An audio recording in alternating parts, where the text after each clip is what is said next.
Okay. Hello. We are members of the Black Student Union here.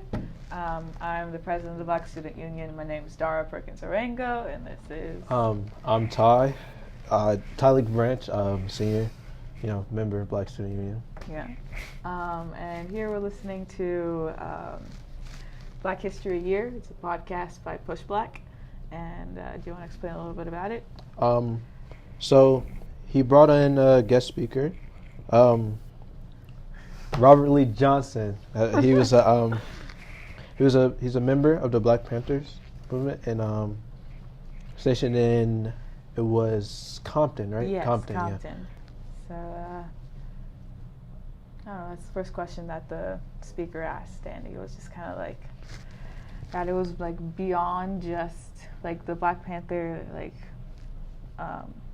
whatchamacallit, like organization was just, it was beyond like what we kind of learned in history, which is kind of like the berets and the guns that they're holding in demonstrations. That organization that they had, the Breakfast Club or whatever, was to help like the kids from school as they come here. They come to the club before breakfast, and they go and they eat breakfast there, and it's kind of Robert kind of explained it more, that it's more like a community thing.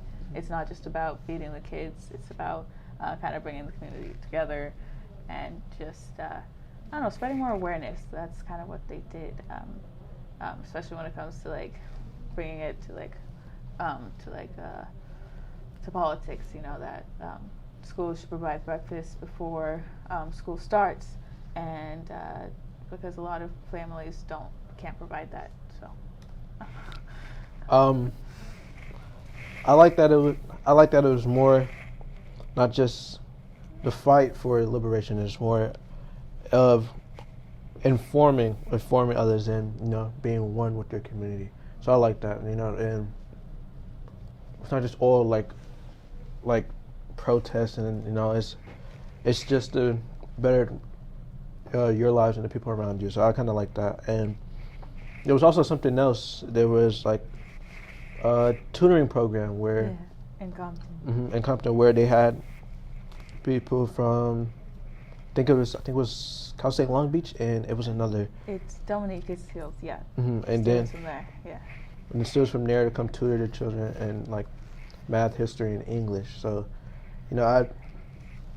it's good that and then he also said like the Black Panthers that started it, but it usually ended with the communities like keeping it going themselves. So that's good that you can have just things to connect with the people around you, your community. So yeah, I felt that was pretty cool. Yeah, like I feel like maybe like history kind of shows that the Black Panther Party like ended kind of like officially, but like it still went beyond that. Like maybe the leader was dead, or what they talked about with like when they kill off the leader, they think the organization's over, but that wasn't the case. That it still kind of kept going, like you said, Ty. That the community kept the kind of like the mission going, which is kind of cool. And like I feel like I wish I like kind of took more of the opportunity to like tutor some younger kids, because I feel like that really has like an impact on them, and maybe seeing Pleasanton doesn't have that many Black people, so maybe being tutored by someone that maybe looks a little more like you, I don't know, might help in some way to, I don't know, intrigue your learning or whatever. He also talked about history, right? He talked about how in California the last governor, when it was under Mexican rule, was like African American, and he. And also the last general of the military in California was also African American, which was his brother, and they were both under the last name Pico. Yeah, that kind of surprised me, because I've written down Pico. Like I'm from LA, so it's like I never. That's makes you think like what else? It's like they're not all telling us, or not the whole truth. Thought it was pretty cool, to learn that. Yeah. Yeah, and like Robert also kind of talked about like how like he joined the Black Panther Party because of like kind of the things that were going around in his neighborhood.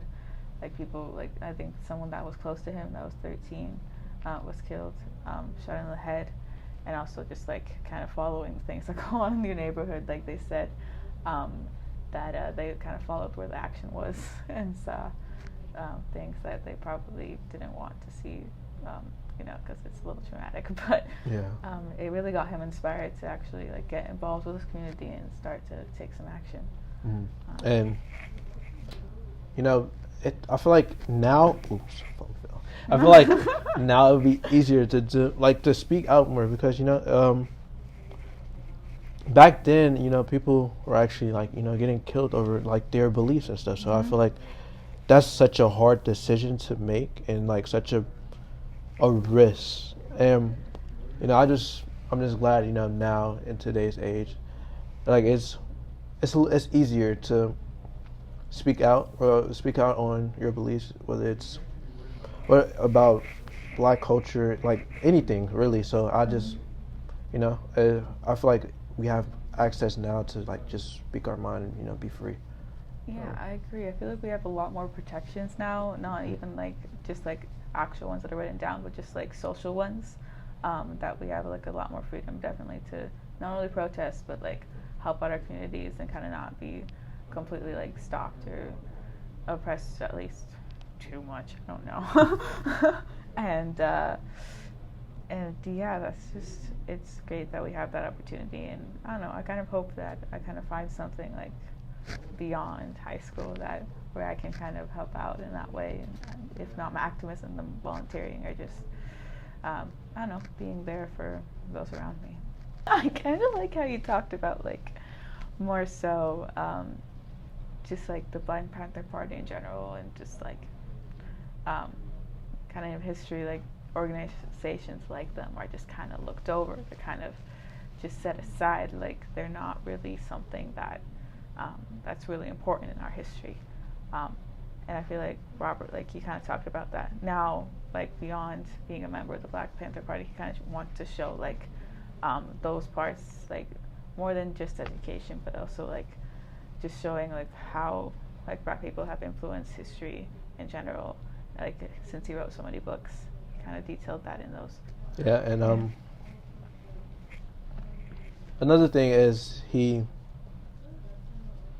stresses like community a lot, and being involved, and also you can say one thing, but like what are you doing about it? So that's something I feel strongly. You can say one sort of like the analogy, like no one wants to see anybody homeless, but are you willing to take in a homeless person in your home type thing? So yeah, I feel like that's a good message, that you can say one thing, but you have to actually work towards it or work towards change. You can't just speak out the mouth.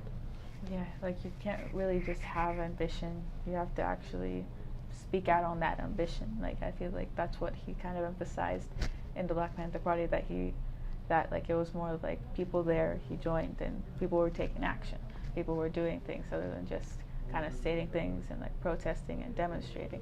And I feel like we were kind of missing that part still now, that there's a lot of ambition for like the Black Lives Matter movement, but I don't know, in the news, or we don't really see in person like maybe the actual actions that happen to help communities, to help Black communities.